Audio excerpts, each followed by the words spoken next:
Hello everyone and welcome back to our channel craze of study. आज हम Lucent GK के बहुविकल्पीय प्रश्न के 5वें अध्याय का पहला भाग देखेंगे, जिसका नाम है मौर्य उत्तर या गुप्त पूर्व काल। तो चलिए आइए शुरू करते हैं आज का हमारा पहला प्रश्न। अंतिम मौर्य सम्राट वह त्रथ की हत्या कर किसने सुंग वंश की स्थापना 185 ईसा पूर्व में की थी? इसका उत्तर है ऑप्शन ए पुष्पमित्र। पुष्पमित्र शुंग मौर्य सम्राट बृहद्रथ की राजकीय सेना में किस पद पर आसीन था? इसका उत्तर है ऑप्शन ए सेनापति। कण्व या काण्व वंश का संस्थापक कौन था? इसका उत्तर है ऑप्शन ए वासुदेव। सातवाहन या आंध्र सातवाहन वंश का संस्थापक कौन था? इसका उत्तर है ऑप्शन ए सिमुख। सातवाहनों में पहले स्थानीय अधिकारियों के रूप में काम किया था। उत्तर है ऑप्शन बी मौर्यों के अधीन।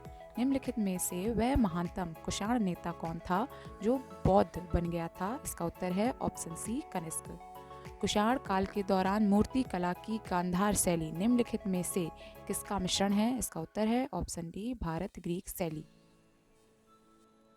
कनिष्क की राजधानी थी ऑप्शन ए पुरुषपुर। पुरुषपुर निम्नलिखित में से किसका दूसरा नाम है? Option C Peshawar. चरक किसके राज चिकित्सक थे? इसका उत्तर है ऑप्शन डी कनिष्क। तक्षशिला में प्रसिद्ध स्थल होने का कारण था? उत्तर है ऑप्शन सी गांधार कला। भारत में सर्वप्रथम स्वर्ण मुद्राएं किसने चलाई? इसका उत्तर है ऑप्शन बी इंडो बैक्ट्रियन। किस संग्रहालय में कुषाणकालीन मूर्तियों का संग्रह अधिक मात्रा में है? इसका उत्तर है ऑप्शन ए मथुरा संग्रहालय। निम्नलिखित में से किसने सोने के सर्वाधिक शुद्ध सिक्के जारी किए? इसका उत्तर है ऑप्शन ए कुषाण। सातवाहनों के समय में मुद्रा सर्वाधिक किस धातु के बने? इसका उत्तर है ऑप्शन ए सीसा। निम्नलिखित में से कनिष्क के समकालीन कौन थे? इसका उत्तर है ऑप्शन बी नागार्जुन अश्वघोष व वसुमित्र। किस वंश के शासकों ने ब्राह्मणों एवं बौद्ध भिक्षुओं को कर मुक्त भूमि या गांव भूमि अनुदान देने की प्रथा आरंभ की? इसका उत्तर है ऑप्शन ए सातवाहन। भारतीय रंगमंच में यवनिका पर्दा का शुभारंभ किसने किया? इसका उत्तर है ऑप्शन सी यूनानियों ने। भारतीयों के महान रेशम मार्ग सिल्क रूट किसने आरंभ कराया? इसका उत्तर है ऑप्शन ए कनिष्क। निम्नलिखित में से किसने बड़े पैमाने पर स्वर्ण मुद्राएं सोने की मोहरें चलाई थीं? इसका उत्तर है ऑप्शन सी कुषाण शासकों ने। चरक और नागार्जुन किसके दरबार की शोभा थे? इसका उत्तर है ऑप्शन ए कनिष्क। शक संवत का प्रारंभ किस सम्राट के शासनकाल में 78 ईसा पूर्व में हुआ था? इसका उत्तर है ऑप्शन बी कनिष्क। तक्षशिला विश्वविद्यालय स्थित था? इसका उत्तर है ऑप्शन ए पाकिस्तान में। प्राचीन काल में कलिंग का महान शासक कौन था? इसका उत्तर है ऑप्शन सी खारवेल। कुषाण काल में सबसे अधिक विकास किस क्षेत्र में हुआ था? इसका उत्तर है ऑप्शन डी वास्तु कला। सातवाहनों ने आरंभिक दिनों में अपना शासन कहाँ शुरू किया? इसका उत्तर है आंध्र। सातवाहन राज्य की राजधानी कहाँ थी? इसका उत्तर है ऑप्शन बी बैठन या प्रतिष्ठान। निम्नलिखित में से कौन सा अभिलेख कलिंग नरेश खारवेल से संबंधित है? इसका उत्तर है ऑप्शन ए हाथी गुम्फा। किस सातवाहन नरेश ने गाथा सप्तसती नामक महत्वपूर्ण कृति की रचना की? इसका उत्तर है ऑप्शन सी हाल। सातवाहन शासकों की राजकीय भाषा थी? इसका उत्तर है ऑप्शन बी प्राकृत। निम्नलिखित में से राजवंशों पर विचार कीजिए। पहला नंबर दिया है सातवाहन, दूसरा नंबर है गुप्त, तीसरा नंबर है सुंग और चौथा नंबर है चोल। इन राजवंशों का सही क्रम क्या है? इन राजवंशों का सही क्रम है नंबर 3 सुंग, नंबर 1 सातवाहन, नंबर 2 गुप्त और नंबर 4 चोल, यानी कि ऑप्शन नंबर डी। मौर्य साम्राज्य में ध्वंस के पश्चात कई आक्रमणों की श्रृंखला रखी भारत पर सबसे पहले आक्रमण निम्नलिखित में से किसने किया? इसका उत्तर है ऑप्शन ए बैक्ट्रियन या ग्रीक। सूची 1 को सूची 2 के साथ सुमेलित कीजिए। पहली सूची में शासक दिए गए हैं और दूसरी सूची में उनकी उपाधियां दी गई हैं। तो पहले अशोक, अशोक की उपाधि थी नंबर 5 प्रियदर्शी। कनिष्क, कनिष्क की उपाधि थी नंबर 4 देवदूत। नंबर सी खारबेल, खारबेल की उपाधि थी नंबर 2 कलिंग चक्रवर्ती। नंबर डी कुमार गुप्त की उपाधि थी महेंद्र दत्त। नंबर 3, इसका उत्तर हो जाएगा ऑप्शन डी। विक्रम संवत कब से प्रारंभ हुआ? इसका उत्तर हो जाएगा 58 ईसा पूर्व। सूची 1 को सूची 2 से सुमेलित कीजिए। सूची 1 में संवत्सर और सूची 2 में इन संवत्सर की गणना कब हुई थी? तो नंबर ए विक्रम संवत्सर, इसकी गणना नंबर 4 58 ईसा पूर्व और नंबर बी शक संवत्सर, इसका नंबर 3 78 ईसा पूर्व और गुप्त संवत्सर, इसका नंबर 2 320। नंबर डी कली संवत्सर, इसका उत्तर है नंबर 1 3102 ईसा पूर्व। इसका उत्तर हो जाएगा ऑप्शन डी।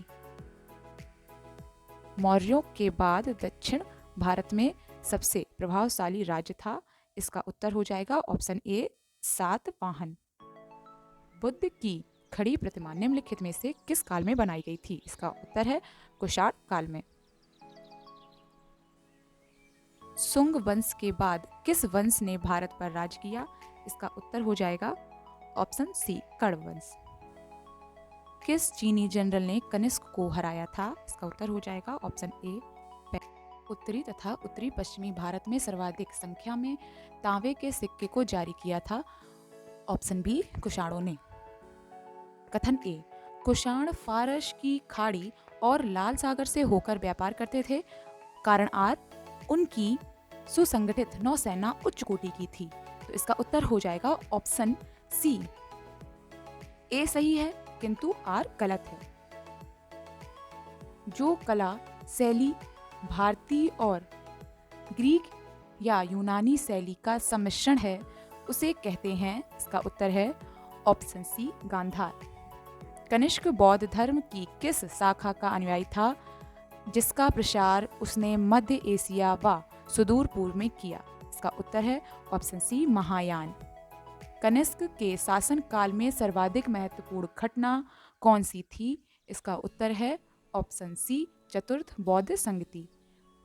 प्राचीन भारत का महान व्याकरण पतंजलि किसका समकालीन था? इसका उत्तर है ऑप्शन डी पुष्पमित्र सुंग। सर्वप्रथम भारत में विशुद्ध संस्कृत भाषा में लंबा अभिलेख किस राजा द्वारा जारी किया गया? ऑप्शन बी शक राजा रुद्रदमन द्वारा।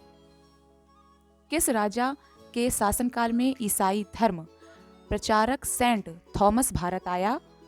इसका उत्तर ऑप्शन सी गोंदू फिरनस। किस कुषाण शासक ने सर्वप्रथम स्वर्ण मुद्राएं जारी की? ऑप्शन बी कडफिसस द्वितीय ने। किस वंश के शासकों ने छत्रप प्रणाली का प्रयोग किया? ऑप्शन डी शकों ने। त्रातार मुक्तिदाता की उपाधि किस वंश के शासकों ने धारण किया? ऑप्शन ए शक संवत। प्राचीन काल के भारत पर आक्रमणों के संबंध में कौन सा सही कालानुक्रम है? ऑप्शन ए यूनानी शक कुषाण। भारत में प्रथम बार सैनिक शासन व्यवहार में लाया गया? इसका उत्तर है ऑप्शन ए ग्रीकों द्वारा। ईसा पूर्व दूसरी सदी में प्रारंभ में उत्तरी अफगानिस्तान में स्थापित भारत यूनानी राज्य था। इसका उत्तर है ऑप्शन ए बैक्ट्रिया। 4 धातुओं सोना, चांदी, तावा तथा सीसा से बनने वाले सिक्के को क्या कहा जाता था? इसका उत्तर है ऑप्शन डी कांसापण। सर्वप्रथम रोम के साथ किस लोगों का व्यापार प्रारंभ हुआ? ऑप्शन बी तमिलों एवं चेरों का। मौर्योत्तरकालीन प्रमुख बंदरगाहों में कौन अशत्य है?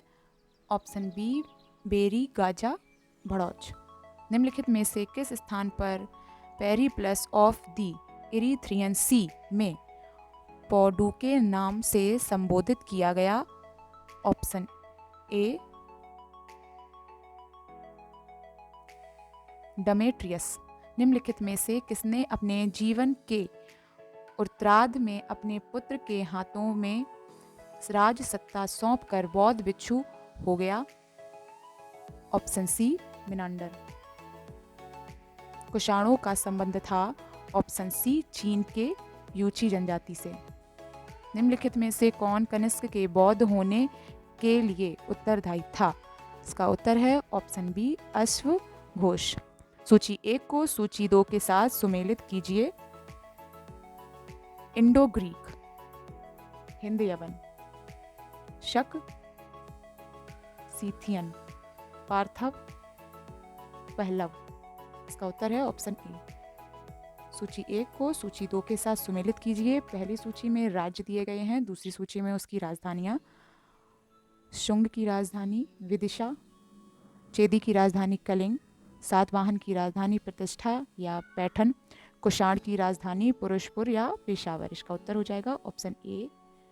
साम्राज्य के अनुसरण पर किस वंश के शासकों ने केसर सीजर की उपाधि ग्रहण की? इसका उत्तर है ऑप्शन सी कुषाण। निम्नलिखित में से किसका निर्माण शुंग काल में हुआ? इसका उत्तर है ऑप्शन डी उपरोक्त सभी। सातवाहन नरेश हाल के समकालीन गुणाढ़ ने किस प्राकृत ग्रंथ की रचना की? इसका उत्तर है ऑप्शन ए वृहत कथा। निम्नलिखित कथनों पर विचार कीजिए। नंबर 1, सातवाहन शासक बौद्धों पर अत्याचार करते थे। नंबर 2, पुष्पमित्र शुंग बौद्धों को संरक्षण देते थे। नंबर 3, बोध गया में शशांक ने बोधि वृक्ष को काट दिया था। इसका उत्तर है ऑप्शन डी केवल 3। निम्नलिखित में से किस अभिलेख में चंद्रगुप्त मौर्य और अशोक दोनों का उल्लेख किया गया? ऑप्शन बी महाक्षत्रप रुद्र दमन का जूनागढ़ अभिलेख। प्राचीन भारत में निम्न में से किस एक ने नियमित रूप से सोने के सिक्के चलाए? Option C Kushan. कलिंग नरेश खारवेल किस वंश के संबंधित थे? Option A Chedi. प्राचीन भारत में देश की अर्थव्यवस्था में अत्यंत महत्वपूर्ण भूमिका निभाने वाली श्रेणी संगठन के संदर्भ में निम्नलिखित में से कौन सा कथन सही है? नंबर 1, प्रत्येक श्रेणी राज्य की एक केंद्रीय प्राधिकरण के साथ पंजीकृत होती थी और प्रशासनिक स्तर पर राजा उसका प्रमुख होता था। नंबर 2, श्रेणी ही वेतन, काम करने के नियमों, मानकों और कीमतों को सुनिश्चित करती थी। नंबर 3, श्रेणी का अपने सदस्यों पर न्यायिक अधिकार होता था। इसका उत्तर है ऑप्शन सी केवल 2 व 3। Thank you for watching this video. आगे के सभी अध्यायों के बहुविकल्पीय प्रश्न को देखने के लिए हमारे चैनल को सब्सक्राइब करें और लाइक करना बिल्कुल ना भूलें और बेल आइकन ज़रूर प्रेस कर दें ताकि हमारे आने वाले वीडियो के सभी नोटिफिकेशन आप तक पहुंच जाएं और अपने दोस्तों के साथ हमारे वीडियो को शेयर ज़रूर करें। Thank you.